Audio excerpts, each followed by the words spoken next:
തൻ്റെ മുഖത്ത് നോക്കി നിറഞ്ഞ കണ്ണുകളോടെ അതിലുപരി ഇടറുന്ന ശബ്ദത്തോടെ സംസാരിക്കുന്ന ചിത്രയെ എന്തെന്നില്ലാത്ത വേദന തോന്നി കിഷോറിന്. ഒരു വേള ഈ കോൺട്രാക്ടറിലേക്ക് അവളെ പിടിച്ചിട്ടത് അബദ്ധമായോ എന്ന് പോലും അവൻ ചിന്തിച്ചു പോയി. ഇനിയൊന്നും പറഞ്ഞിട്ട് കാര്യമില്ല, വരുന്നിടത്ത് വെച്ച് കാണാം. ഒന്ന് ശ്വാസം ആഞ്ഞെടുത്തതിനു ശേഷം തൻ്റെ കയ്യിലുള്ളൊരു വെള്ള കളർ പേപ്പർ അവൻ ചിത്രയുടെ കയ്യിലേക്ക് കൊടുത്തു. എന്തായാലും ഇതിൽ പറഞ്ഞിരിക്കുന്ന കാര്യങ്ങൾ അറിഞ്ഞിരിക്കുന്നത് നല്ലതാണ്. ഒട്ടും താല്പര്യമില്ലെങ്കിലും ചിത്ര അത് വാങ്ങിവെച്ചു. ഇനി എനിക്ക് പോകാലോ? അത് പറഞ്ഞുകൊണ്ട് ചിത്ര തിരിഞ്ഞതും അവളെ പുറകിൽ നിന്ന് കിഷോർ വിളിച്ചു. ചിത്ര. പെട്ടെന്ന് അവൾ അവിടെ തന്നെ നിന്നു. അപ്പോഴേക്കും കിഷോർ അവളുടെ അടുത്തേക്ക് വന്നു. എന്നിട്ട് അവളുടെ കയ്യിലേക്ക് ഒരു മാഗസിൻ വെച്ചു കൊടുത്തു. ഒന്ന് ഞെട്ടിയെങ്കിലും പെട്ടെന്ന് അവളുടെ കണ്ണുകൾ സഞ്ചരിച്ചത് അതിൽ കാണുന്ന വലിയ ചിത്രത്തിലേക്കാണ്. കുറച്ചു മുൻപ് തൻ്റെ കഴുത്തിൽ താലി ചാർത്തിയ ആൾക്കിതേ മുഖഛായയാണെന്ന് തോന്നി അവൾക്ക്. അവളുടെ കണ്ണുകൾ അതിന് താഴെ വലിയ അക്ഷരത്തിൽ എഴുതി വെച്ചിരിക്കുന്ന പേരിലേക്ക് നോക്കി. അഭിമന്യു ദുർഗാലക്ഷ്മി. എന്നാൽ ഈ സമയമെല്ലാം അവളുടെ മുഖത്തെ ഭാവമാറ്റങ്ങൾ നിരീക്ഷിക്കുകയായിരുന്നു കിഷോർ. എന്നാൽ ആ ഫോട്ടോ മാത്രം ഒന്ന് നോക്കിയതിനു ശേഷം ചിത്ര അത് കിഷോറിന് നേരെ നീട്ടി. എന്നാൽ ചിരിച്ചുകൊണ്ട് അവൻ അത് നിഷേധിച്ചു. ഇത് ചിത്രയ്ക്കുള്ളതാണ്. അബിയെക്കുറിച്ചൊന്ന് അറിഞ്ഞിരിക്കാൻ ഇത് നല്ലതാണ്. പിന്നെ തൽക്കാലം നിങ്ങളുടെ വിവാഹം രഹസ്യമാണ്. പക്ഷെ വൈകാതെ എല്ലാവരെയും അവൻ തന്നെ അറിയിക്കും. ഇപ്പം ചിത്രയ്ക്ക് പോകാം. അവളെ നോക്കിക്കൊണ്ട് കിഷോർ പറഞ്ഞതും അവനെ ഒന്നുകൂടെ നോക്കിക്കൊണ്ട് അവൾ പോയി. നടന്നു പോകുന്ന ചിത്രയെ ഒന്ന് നോക്കിയതിനു ശേഷം തൻ്റെ കയ്യിലുള്ള ബ്ലാങ്ക് ചെക്കിലേക്ക് 40 ലക്ഷം എന്ന് എഴുതിയതിനു ശേഷം അവൻ അവൾക്ക് പുറകെ നടന്നു. അപ്പോഴും ടെൻഷനോടെ നിൽക്കുവാണ് രമ. എന്നാൽ കുറച്ചു നേരത്തിനു ശേഷം നടന്നു വരുന്ന ചിത്രയെയും അവൾക്ക് പുറകെ വരുന്ന കിഷോറിനെയും രമ സംശയത്തോടെ നോക്കി നിന്നു. കിഷോർ വേഗം രമയുടെ അടുത്തേക്ക് പോയി തൻ്റെ കയ്യിലുള്ള ചെക്ക് അവരുടെ കയ്യിലേക്ക് വെച്ചു കൊടുത്തു. രമയുടെ കണ്ണുകൾ ആർത്തിയോട് ആ ചെക്കിൽ എഴുതിയിരിക്കുന്ന സംഖ്യയിലേക്ക് സഞ്ചരിച്ചു. 40 ലക്ഷം എന്ന് എഴുതിയിരിക്കുന്നത് കണ്ടതും രമയുടെ കണ്ണുകൾ വിടർന്നു വന്നു. അതെല്ലാം നോക്കിയൊരു പുച്ഛത്തോടെ ചിത്രയും അവിടെ തന്നെ ഉണ്ടായിരുന്നു. എന്നാൽ നിങ്ങൾ പൊക്കോളൂ, പിന്നെ ഞാൻ വിളിക്കാം. അവസാനത്തെ ബാക്കി രമയെ നോക്കി അധികാരഭാവത്തോടെയാണ് അവനത് പറഞ്ഞത്. ശരി സർ. പറയുന്നതിനോടൊപ്പം തന്നെ രമ അവനെ നോക്കി കൈകൾ കൂപ്പി. നിർവികാരമായി നടക്കുന്ന ചിത്രയെ അവളെ വിറ്റ പണം കൊണ്ട് സന്തോഷത്തോടെ പോകുന്ന രമയെയും അവരുടെ മക്കളെയും അവൻ പുച്ഛത്തോടെ നോക്കി. ചിത്രയുടെ കണ്ണുനീര് വീണ ക്യാഷ് കൊണ്ട് സുഖമായി ജീവിക്കാമെന്ന് നിങ്ങൾ കരുതണ്ട രമ. അതിനെ കിഷോർ അനുവദിക്കില്ല. രമയുടെ വീടിന് മുൻപിൽ കാർ നിന്നതും അതിൽ നിന്ന് എല്ലാവരും പുറത്തേക്കിറങ്ങി. ആർക്കും മുഖം കൊടുക്കാതെ ചിത്ര നേരെ അവളുടെ മുറിയിലേക്ക് പോയി. അപ്പോഴേക്കും രമയും മക്കളും ഹാളിലുള്ള സോഫയിൽ ഇരുന്നിരുന്നു. ഇപ്പോഴാ എനിക്ക് ശ്വാസം നേരെ വീണത്. നാളെ തന്നെ ബാങ്കിൽ പോയി ക്യാഷ് എടുക്കണം. എന്നിട്ട് വേണം അടിച്ചു പൊളിച്ച് ജീവിക്കാൻ. തൻ്റെ കയ്യിലുള്ള ചെക്കിലേക്ക് നോക്കിക്കൊണ്ട് രമ ആർത്തിയോടെ പറഞ്ഞു. അപ്പോഴും മറ്റെന്തോ ആലോചിച്ചിരിക്കുവാണ് അഞ്ജുവും. എടി, നിങ്ങളെന്താ ഇത് ആലോചിക്കുന്നേ? അവരുടെ കയ്യിൽ തട്ടിക്കൊണ്ട് രമ പറഞ്ഞതും രണ്ടുപേരും രമയെ നോക്കി. എന്താ അമ്മ? എടി, നിങ്ങൾ എന്താലോചിച്ച് നിൽക്കുക? പണം കിട്ടി, ഇനി നമുക്ക് സന്തോഷിക്കാം. അത് പറഞ്ഞുകൊണ്ട് രമ എഴുന്നേറ്റതും തൊട്ടു മുൻപിൽ കണ്ട കാഴ്ചയിൽ അവർ ഞെട്ടി നിന്നു.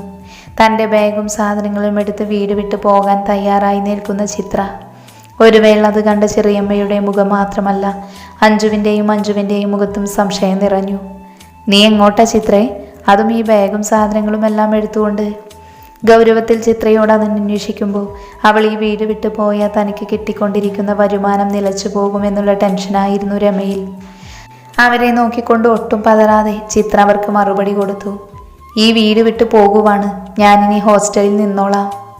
അത് പറഞ്ഞുകൊണ്ട് ബാഗും എടുത്ത് മുന്നോട്ട് നടന്ന ചിത്രയുടെ കൈകളിൽ പ്രതീക്ഷിക്കാതെ രമയുടെ പിടി വീണിരുന്നു. എന്നാൽ അതൊട്ടും കാര്യമാക്കാതെ അവരുടെ കൈകളിൽ നിന്നും തൻ്റെ കൈ അടർത്തി മാറ്റിയിരുന്നു ചിത്ര. ചെറിയമ്മനെ തടയണ്ട, ഞാൻ പോയിരിക്കും. ഇതുവരെ തൻ്റെ മുഖത്ത് പോലും നോക്കാൻ ധൈര്യമില്ലാതിരുന്ന ചിത്ര ഇന്ന് തന്നെ എതിർത്ത് സംസാരിക്കുമ്പോൾ രമയ്ക്ക് അത് താങ്ങാൻ കഴിയുന്നുണ്ടായിരുന്നില്ല. ദേഷ്യം കൊണ്ട് അവർ വിറച്ചു. എൻ്റെ അനുവാദം ഇല്ലാതെ നീ ഇവിടെ നിന്ന് എങ്ങോട്ടും പോകില്ല, അതിന് ഞാൻ സമ്മതിക്കില്ല. ഉറച്ച ശബ്ദത്തോടെ സംസാരിക്കുന്ന രമയെ നോക്കി ചിത്ര പുച്ഛത്തിലൊന്ന് ചിരിച്ചു. ഇന്നലെ വരെ നിങ്ങൾ പറയുന്നതെല്ലാം കേട്ട് വിശ്വസിച്ചൊരു അടിമയെ പോലെ ജീവിച്ചവളാണ് ഞാൻ. അച്ഛൻ മരിച്ചതിന് ശേഷം സൂപ്പർ മാർക്കറ്റിൽ ജോലിക്ക് പോകുമ്പോഴും എന്നെ കൊണ്ട് കഴിയുന്ന സഹായം ഈ കുടുംബത്തിന് ചെയ്യണമെന്ന് ഞാൻ കരുതിയിരുന്നുള്ളൂ. ജീവിതകാലം മുഴുവൻ ഈ കുടുംബത്തിന് വേണ്ടി ജീവിക്കണമെന്ന് വിചാരിച്ചതാ ഞാൻ. എന്നാൽ ചെറിയമ്മയുടെ പ്രവൃത്തിയാണ് എന്നെക്കൊണ്ട് ഇങ്ങനെയെല്ലാം തീരുമാനമെടുപ്പിച്ചത്. തന്നെ ഗൗരവത്തിൽ നോക്കി പറയുന്ന ചിത്രയെ രമ സംശയത്തോടെ നോക്കി നിന്നു. ഇപ്പം ഞാൻ മാത്രമാണ് കുറ്റക്കാരി. നീ തന്നെയല്ലേ ഈ വിവാഹത്തിന് സമ്മതമാണെന്ന് പറഞ്ഞത്. ഞാൻ നിന്നെ ഈ വിവാഹത്തിന് നിർബന്ധിച്ചു എന്നുള്ളത് സത്യമാണ്. പക്ഷേ ഈ വിവാഹത്തിന് നിനക്ക് സമ്മതമാണ് എന്ന് പറഞ്ഞതുകൊണ്ട് മാത്രമാണ് ഇങ്ങനെ ഒരു വിവാഹം നടന്നത്. പാപ്പച്ചന് നിന്റെ അച്ഛൻ വരുത്തി വെച്ച് 25 ലക്ഷം രൂപയുടെ ബാധ്യത, അതില്ലായിരുന്നുവെങ്കിൽ ഒരിക്കലും ഈ വിവാഹം നടക്കില്ലായിരുന്നു. ഇത്രയും വലിയ ബാധ്യത നിന്റെ അച്ഛൻ നിനക്ക് വേണ്ടി കൂടെ വരുത്തി വെച്ചത് കൊണ്ട് തന്നെയാണല്ലോ നീ ഈ വിവാഹത്തിന് സമ്മതിച്ചതും. എന്നിട്ടിപ്പോൾ എല്ലാം എൻ്റെ തലയിൽ വെച്ച് നീ ഇവിടെ നിന്ന് രക്ഷപ്പെടാൻ പോകുവാണോ? രമ അവളെ നോക്കി ദേഷ്യത്തോടെ അലറിയതും ചിത്രയിൽ നിന്ന് അവർക്ക് അതിനുള്ള മറുപടിയും കിട്ടിയിരുന്നു. അച്ഛനില്ലാത്ത ബാധ്യതയുടെ പേരും പറഞ്ഞ് 20,000 രൂപ കൊടുത്ത് പാപ്പച്ചനെ നാടകം കളിക്കാൻ ഇങ്ങോട്ട് കൊണ്ടുവന്നത് ചെറിയമ്മയല്ലേ? ഒരു നിമിഷം ചിത്ര പറഞ്ഞ വാക്കുകളിൽ രമ ഞെട്ടിത്തരിച്ചു നിന്നു. എന്നാലും ഇവളിതെങ്ങനെ അറിഞ്ഞു എന്നായിരുന്നു അവരുടെ മനസ്സ് നിറയെ. ഇതവസ്ഥ തന്നെയായിരുന്നു അഞ്ജുവിനും മഞ്ജുവിനും. ചിത്ര ഒരിക്കലും അറിയില്ലെന്ന് അവർ കരുതിയ കാര്യമായിരുന്നു ഇത്. ഞാൻ എങ്ങനെ ഇതറിഞ്ഞു എന്നായിരിക്കും നിങ്ങളെല്ലാവരും ചിന്തിക്കുന്നത്. ഈശ്വരൻ എന്നൊരു ശക്തിയുണ്ട് ചെറിയമ്മേ. അതുകൊണ്ടാണല്ലോ ഇന്നലെ നിങ്ങൾ പാപ്പച്ചനോട് സംസാരിക്കുന്നത് ഞാൻ കേട്ടത്. രമയുടെ മുഖത്ത് ഞെട്ടൽ ഒന്നുകൂടെ കൂടി. ഇന്നലെ ഇവൾക്കത് അറിയാമായിരുന്നുവെങ്കിൽ പിന്നെ എന്തിനാണ് ചിത്ര ഈ വിവാഹത്തിന് സമ്മതിച്ചേ എന്നായിരുന്നു അവരുടെ ഉള്ളിൽ. ചെറിയമ്മയുടെ സംസാരം കേട്ടപ്പോൾ ഇന്നലെ തന്നെ ഇവിടെ നിന്ന് ഇറങ്ങി പോകാനാണ് തോന്നിയത്. പക്ഷെ ഞാൻ അങ്ങനെ ഇവിടെ നിന്ന് പോയ എന്നെ വളർത്തി വലുതാക്കിയതിൻ്റെ പേരിൽ അച്ഛൻ്റെ ആത്മാവിന് പോലും നിങ്ങൾ സ്വസ്ഥത കൊടുക്കില്ല. അദ്ദേഹത്തെ വീണ്ടും വീണ്ടും നിങ്ങൾ പഴിക്കും. പിന്നെ ഇത്ര കാലം വളർത്തി വലുതാക്കിയതിൻ്റെയും പഠിപ്പിച്ചതിൻ്റെയും കണക്ക് ഇപ്പം എല്ലാത്തിനും പരിഹാരമായി. എന്നെ വളർത്തി വലുതാക്കാൻ ചെറിയമ്മയ്ക്ക് 50 ലക്ഷം രൂപയുടെ ചിലവല്ലേ ഉണ്ടാകൂ. അതിപ്പോൾ ഞാൻ നികത്തി. അതുകൊണ്ട് ഞാൻ ഇവിടെ നിന്ന് പോകുന്നു എന്ന് പറയുന്നതിനോടൊപ്പം ബാഗുമെടുത്ത് മുന്നോട്ട് പോയിരുന്ന ചിത്ര. എന്നാൽ അവിടെ അപ്പോഴേക്കും മഞ്ജുവിൻ്റെ ശബ്ദം ഉയർന്നിരുന്നു. കണ്ടു അമ്മേ, ഇവൾ പഠിച്ച കള്ളിയാ. കോൺട്രാക്റ്റ് ആണെങ്കിലും ഇവൾ വിവാഹം കഴിച്ചത് കോടീശ്വരനാണെന്ന് അറിഞ്ഞപ്പോൾ ഇവളുടെ കണ്ണ് മഞ്ഞളിച്ചു. നമ്മളെ പറ്റിച്ച് അയാളെ വലവീശി പിടിച്ച് അയാളുടെ സ്വത്തുക്കൾ തട്ടിയെടുത്ത ഭാര്യയായി ജീവിക്കാനുള്ള ഇവളുടെ അടവായത്. ഇനി അയാളുടെ മുൻപിൽ നല്ല വാലാട്ടി അഭിനയിക്കാലോ. അമ്മ ചതിച്ച് ഇവളെ ഈ കോൺട്രാക്റ്റിൽ സമ്മതിപ്പിച്ചതാണെന്ന് പറഞ്ഞ് ഇവൾക്ക് അയാളുടെ സഹതാപം പിടിച്ചു പറ്റാനുള്ള ഇവളുടെ ചീപ്പ് പ്ലേ. നാണം ഉണ്ടോടി നിനക്ക്? മഞ്ജു പറഞ്ഞു തീരുന്നതിന് മുൻപ് ചിത്രയുടെ കൈ അവളുടെ മുഖത്ത് പതിഞ്ഞിരുന്നു. തൻ്റെ കവളിൽ നിന്ന് പതിച്ച ചിത്രയുടെ കൈ ഏൽപ്പിച്ച ആഘാതത്തിൽ വേദന കൊണ്ട് മഞ്ജുവിൻ്റെ കണ്ണിൽ നിന്നും പൊന്നീച്ച പാറി. കവിളി നീറി പുകയുന്നതിനോടൊപ്പം അവളുടെ കണ്ണിൽ കണ്ണുനീർ കുമിഞ്ഞുകൂടി. ആരുമൊട്ടും പ്രതീക്ഷിക്കാതെയുള്ള ചിത്രയുടെ ആ നീക്കത്തിൽ ഇതുവരെ കാണാത്ത ചിത്രയുടെ പുതിയ മുഖം കണ്ട് എല്ലാവരും ഒന്ന് വരണ്ടിരുന്നു. ഒരു നിമിഷം ചെറിയമ്മയും മഞ്ജുവും ഞെട്ടലോടെ ചിത്രയുടെ മുഖത്ത് നോക്കി. ചിത്രയുടെ മുഖമാകെ ദേഷ്യം കൊണ്ട് വലിഞ്ഞു മുറുകിയിരിക്കുന്നു. കണ്ണുകളെല്ലാം ചുവന്ന് നിറഞ്ഞിട്ടുണ്ട്. അവളുടെ ആ ഭാവത്തിൽ മഞ്ജു ഒന്ന് പതറി. എന്നാൽ അപ്പോഴേക്കും ദേഷ്യത്തോടെ ചെറിയമ്മ അവളുടെ അടുത്തേക്ക് എത്തിയിരുന്നു. എടി നന്ദിയില്ലാത്തവളെ, നീ എൻ്റെ കുഞ്ഞിനെ അടിച്ചല്ലേ? ചിത്രയ്ക്ക് നേരെ ദേഷ്യത്തോടെ ചെറിയമ്മ കൈ ഉയർത്തിയതും അവരുടെ കൈകളിൽ ചിത്രയുടെ പിടി വീണ് കഴിഞ്ഞിരുന്നു. ഒരു നിമിഷം അവൾ പിടിച്ചു വെച്ചിരിക്കുന്ന തൻ്റെ കൈകളിലേക്ക് ചെറിയമ്മ ഞെട്ടലോടെ നോക്കി നിന്നു. എന്നാൽ അവരെ ഒന്ന് പുച്ഛിച്ചുകൊണ്ട് ചിത്ര കൈ തൻ്റെ കയ്യിൽ നിന്നും പിടിപിടിച്ചിരുന്നു. അതെ, തല്ലി. ഇതുപോലെ അനാവശ്യം പറഞ്ഞ ഇനിയും തല്ലും എടീ.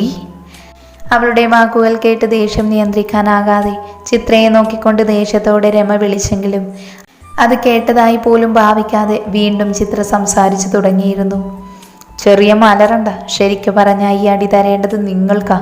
എന്നെ പണത്തിന് വേണ്ടി 2 വർഷത്തേക്ക് വിറ്റ് നിങ്ങളുടെ മുഖത്തടിക്കേണ്ടതാ ഞാൻ. പക്ഷെ അത് ചെയ്യാത്തത് ഞാൻ കണ്ടിട്ട് പോലുമില്ലാത്ത എൻ്റെ അമ്മയുടെ സ്ഥാനത്ത് ഞാൻ നിങ്ങളെ കണ്ടതുകൊണ്ടാ. അങ്ങേയറ്റം ദേഷ്യത്തോടെയാണ് ചിത്ര സംസാരിച്ചു തുടങ്ങിയതെങ്കിലും അവസാനം സങ്കടം കൊണ്ടോ ദേഷ്യം കൊണ്ടോ അവളുടെ ശബ്ദം ഇടറിയിരുന്നു.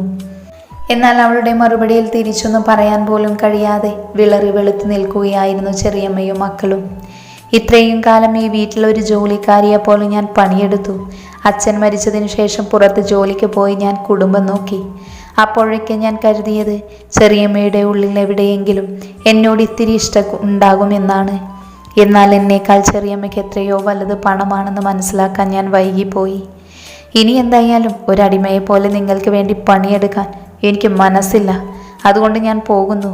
പിന്നെ കോൺട്രാക്റ്റിൻ്റെ കാര്യം, ചെറിയമ്മ വാങ്ങിയ 50 ലക്ഷത്തിന് 2 വർഷത്തേക്ക് ഞാൻ അയാളുടെ ഭാര്യ ആയിരിക്കും. പക്ഷേ ഈ നിമിഷം മുതൽ നമ്മൾ തമ്മിൽ ഇനിയൊരു ബന്ധമുണ്ടാവില്ല. എൻ്റെ ജീവിതം തന്നെ നശിപ്പിച്ച് നിങ്ങളുടെ കടം ഞാൻ വീട്ടി. അതുകൊണ്ട് ഇനിയും എന്നെ ശല്യം ചെയ്യരുത്. അത് പറഞ്ഞുകൊണ്ട് തൻ്റെ അടുത്തോടെ ചിത്ര വീടിൻ്റെ പടി കടന്നു പോകുന്നത് ഒരു ഞെട്ടലോടെയാണ് അവർ 3 പേരും നോക്കി നിന്നത്. ചിത്രയെ കാത്ത് ഹോസ്റ്റലിന് മുൻപിൽ നിൽക്കുവാണ് സന. ഇന്നലെ രാത്രിയാണ് ചിത്ര വിളിച്ച് അവളോട് ഹോസ്റ്റലിൽ ഒരു മുറി ശരിയാക്കി തരുമോ എന്ന് ചോദിച്ചത്. പെട്ടെന്ന് ചിത്ര അങ്ങനെ ചോദിച്ചതും സനയ്ക്ക് വിശ്വസിക്കാൻ കഴിഞ്ഞില്ല. കുറെ കാലമായി അവളോട് ആ വീട് വിട്ടിറങ്ങി വരാൻ പറയുന്നു. എന്നാൽ പെട്ടെന്ന് ഇതുപോലെ അവൾ വിളിച്ചപ്പോൾ അക്ഷരാർത്ഥത്തിൽ സന ഞെട്ടി. വാർഡനോട് സംസാരിച്ച് പറയാമെന്ന് പറഞ്ഞപ്പോൾ ചിത്ര ഒന്നേ അവളോട് പറഞ്ഞിരുന്നുള്ളൂ, നാളെ എങ്ങനെയും നീ എനിക്കൊരു മുറി ശരിയാക്കി തരണം, അല്ലെങ്കിൽ എനിക്ക് പോകാൻ മറ്റൊരിടമില്ലെന്ന്. ആ വാക്കിൽ നിന്ന് തന്നെ കാര്യം എന്തായോ എന്തോ സംഭവിച്ചിട്ടുണ്ട് എന്ന് സനയ്ക്ക് മനസ്സിലായി. പക്ഷെ അവളോട് ചോദിക്കാൻ പറ്റിയ സന്ദർഭമല്ലാത്തത് കൊണ്ട് അവളൊന്നും മിണ്ടിയില്ല. അപ്പോൾ തന്നെ വാർഡൻ്റെ അടുത്തേക്ക് പോയി. ആദ്യം അവർ സമ്മതിച്ചില്ല എങ്കിലും പിന്നെ കാല് പിടിച്ചപ്പോൾ സമ്മതിച്ചു. എന്തായാലും ചിത്ര വന്ന ഉടനെ എന്താണെങ്കിലും അത് ചോദിച്ച് മനസ്സിലാക്കണമെന്ന് അവൾ മനസ്സിൽ ഉറപ്പിച്ചു. കുറച്ചു നേരം കഴിഞ്ഞതും ഒരു ഓട്ടോ ആ ഹോസ്റ്റലിന് മുന്നിൽ വന്നു നിന്നു. അതിൽ നിന്ന് പുറത്തേക്ക് ഇറങ്ങിയ ചിത്രയെ കാണി സനയുടെ മുഖം തെളിഞ്ഞു. DV company. ഇന്ന് ഈ കമ്പനിയിൽ ലോകം മുഴുവൻ അറിയപ്പെടുന്നത് അതിന് പിന്നിൽ പ്രവർത്തിക്കുന്ന ആളുടെ കഴിവ് കൊണ്ട് മാത്രമാണ്. Jewellery, construction, shopping mall, college, 5 star hotel എന്നിങ്ങനെ അവർ കൈവെക്കാത്ത മേഖലയില്ല. എല്ലായിടത്തും ലാഭം മാത്രം. 10 നിലയിൽ തല ഉയർത്തി നിൽക്കുന്ന ഒരു വലിയ കെട്ടിടം, അതാണ് DV കമ്പനി. അതിനകത്ത് പല വിഭാഗത്തിലായി ജോലി ചെയ്യുന്ന ജോലിക്കാർ. എല്ലാത്തിനെയും നിയന്ത്രിക്കുന്നത് ഒരേ ഒരാൾ, Abhimanyu Durgadevi, the king of DV empire. തൻ്റെ ഓഫീസ് ക്യാബിനിൽ ഇരിക്കുവാണ് അഭിമന്യു. ആ മുഖത്ത് അപ്പോഴും പതിവ് ഗൗരവം നിറഞ്ഞു നിൽക്കുന്നുണ്ട്. ക്യാബിനിൽ സെറ്റ് ചെയ്തിരിക്കുന്ന വലിയ ഗ്ലാസ് വിൻഡോ തുറന്നിട്ടിരിക്കുന്നത് കൊണ്ട് അതിൽ നിന്ന് ഇളം കാറ്റ് അവൻ്റെ മുഖത്തേക്ക് വന്ന് പതിക്കുന്നുണ്ട്. അതിൻ്റെ ഭാഗമായി നീട്ടി വളർത്തിയ ആ മുടിയിഴകൾ അവൻ്റെ നെറ്റിയിലേക്ക് വന്ന് വീഴുന്നുണ്ട്. എന്നാൽ തികച്ചും ഗൗരവത്തോടെ തൻ്റെ ജോലിയിൽ മുഴുകിയിരിക്കുവാണ് അവൻ. അവസാനത്തെ ഫയൽ കൂടെ സൈൻ ചെയ്തതിനു ശേഷം അത് മടക്കി വെച്ച് അവൻ ചെയറിലേക്ക് ചാഞ്ഞിരുന്നു. കുറച്ചു നേരം വിൻഡോ കൂടെ പുറത്തേക്ക് നോക്കി നിന്നു. പിന്നെ തൻ്റെ ഫോൺ എടുത്ത് സമയം നോക്കിയതും 5 മണി കഴിഞ്ഞിരുന്നു. പിന്നെ ആരെയും നോക്കാതെ നേരെ പുറത്തേക്കിറങ്ങി. ക്യാബിൻ തുറന്ന് പുറത്തേക്കിറങ്ങിയ ആളെ കാണി പലതരം വർക്കിലായിരുന്ന സ്റ്റാഫ് ഓരോരുത്തരും അവരുടെ വർക്കിലെ കൂടുതൽ ശ്രദ്ധ കൊടുത്തു. പതിയെ അവൻ നടന്നു പോയതും അതുവരെ ശ്വാസം അടക്കി പിടിച്ചു നിന്ന് ഓരോരുത്തരും ശ്വാസമെടുത്തു. അഭിമന്യു ദുർഗാദേവി. ഭയത്തെക്കാളേറെ ആ പേരിനോട് വല്ലാത്ത ബഹുമാനവും ആരാധനയുമാണ് എല്ലാവർക്കും. പക്ഷെ ആർക്കും പിടികൊടുക്കാത്ത ഒരൊറ്റക്കൊമ്പനായിരുന്നു അവൻ. സനയുടെ കൂടെ തന്നെയാണ് ചിത്രയുടെ താമസം. 2 പേർക്കും സുഖമായി തങ്ങാനുള്ള എല്ലാ സൗകര്യങ്ങളും ആ മുറിയിൽ ഉണ്ടായിരുന്നു. 2 പേർക്കും 2 ബെഡും ഷെൽഫും ചെയറും അങ്ങനെ എല്ലാ സൗകര്യങ്ങളുമുണ്ട്. വന്ന് കയറിയ ഉടനെ തണുത്ത വെള്ളത്തിൽ ചിത്ര തലയടക്കം കുളിച്ചു. അപ്പോഴും അവൻ്റെ പേര് കൊത്തിയ താലി അവളുടെ മാറിൽ പറ്റിച്ചേർന്ന് കിടന്നിരുന്നു. ആ താലി കാണി ചിത്രയുടെ കണ്ണു നിറഞ്ഞു. ഹൃദയത്തിൽ ചോര പൊടിഞ്ഞു. പിന്നെ അതിലേക്കൊന്ന് പുച്ഛിച്ച് നോക്കിയതിനു ശേഷം പുറത്തേക്കിറങ്ങി. പിന്നെ തൻ്റെ ബാഗിലുള്ള വസ്ത്രങ്ങൾ ഓരോന്നായി ഷെൽഫിലേക്ക് അടുക്കി വെച്ചു. അപ്പോഴാണ് കിഷോർ അവളുടെ കയ്യിലേക്ക് കൊടുത്ത മാഗസിൻ ചിത്രയുടെ കയ്യിൽ പെടുന്നത്. ഒരു നിമിഷം അതിൽ കാണുന്ന അഭിമന്യുവിൻ്റെ ചിത്രത്തിലേക്ക് അവളുടെ കണ്ണുകൾ സഞ്ചരിച്ചു. വളരെ ഗംഭീരത്തോടെ, അതിലുപരി പ്രൗഢിയോട് കൂടി തല ഉയർത്തി നിൽക്കുന്ന അവൻ്റെ ചിത്രം കാണി സ്വയം അറിയാതെ കുറച്ചു നേരം അതിൽ തന്നെ അവളുടെ കണ്ണുകൾ ഉടക്കി നിന്നു. പെട്ടെന്ന് ചിത്രയുടെ അടുത്തേക്ക് വന്ന് സന കാണുന്നത് മാഗസിനും കയ്യിൽ പിടിച്ച് അതിലേക്ക് നോക്കിയിരിക്കുന്നവളെയാണ്. തൻ്റെ അടുത്തേക്ക് വരുന്ന സനയെ കണ്ടതും അവൾ അത് വേഗം ഷെൽഫിലേക്ക് വെച്ചു. ചിത്ര, എന്താടാ പെട്ടെന്നിങ്ങനെ ഇറങ്ങി വരാൻ? കാര്യമായി എന്തോ നടന്നിട്ടുണ്ടെന്ന് ഉറപ്പാണ്. അല്ലെങ്കിൽ നീ ഇങ്ങനെ എടുത്തു ചാടി വരില്ലെന്ന് എനിക്കറിയാം. അവളുടെ തോളിൽ കൈവച്ചുകൊണ്ട് സന പറഞ്ഞതും അതുവരെ കെട്ടി നിർത്തിയിരുന്ന അവളുടെ സങ്കടങ്ങളെല്ലാം ഒരു പൊട്ടിക്കരച്ചിലൂടെ പുറത്തേക്ക് വന്നിരുന്നു. ഒരു നിമിഷം പ്രതീക്ഷിക്കാതെയുള്ള ചിത്രയുടെ പ്രവൃത്തിയിൽ സനയാകെ ഞെട്ടിപ്പോയി. ചിത്ര, എന്താടി ഇത്? എന്താ ഉണ്ടായേ? പതിയെ ചിത്രയെ തന്നോട് ചേർത്ത് നിർത്തിക്കൊണ്ട് സന ചോദിച്ചതും ചിത്രയെല്ലാം പറഞ്ഞു തുടങ്ങി.